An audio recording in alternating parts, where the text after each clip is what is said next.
Welcome back. રાજકોટમાં ગોંડલના marketing યાર્ડમાં મગફળીની સિઝનની પ્રથમ આવક નોંધાઈ. લગભગ 80,000-85,000 ગુણી મગફળીની આવક થઈ છે. સાથે જ મગફળીની હરાજીમાં 20 કિલોનો 800 રૂપિયાથી લઈ 1100 રૂપિયા ભાવ બોલાયો હતો. ઉલ્લેખનીય છે કે ગોંડલ માર્કેટ યાર્ડમાં સૌરાષ્ટ્રનું તે અગ્રીમ માર્કેટ યાર્ડ છે અને રાજકોટ, પોરબંદર, જૂનાગઢ, કેશોદ, અમરેલીમાંથી ખેડૂતો તેમનો માલ લઈ અહીં આવતા હોય છે. અલબત્ત હાલ વરસાદની આગાહીને પગલે માર્કેટમાં પણ નવી આવક બંધ કરાઈ છે અને જ્યાં સુધી માર્કેટમાં રહેલી મગફળીનો નિકાલ ન થાય અને નવી જાહેરાત ન થાય ત્યાં સુધી મગફળીની આવક બંધ કરવામાં આવી છે.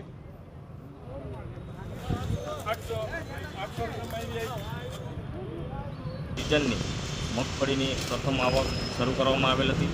મગફળીની આવક આશરે 80,000થી 85,000 ગુણીની આવક થયેલ છે.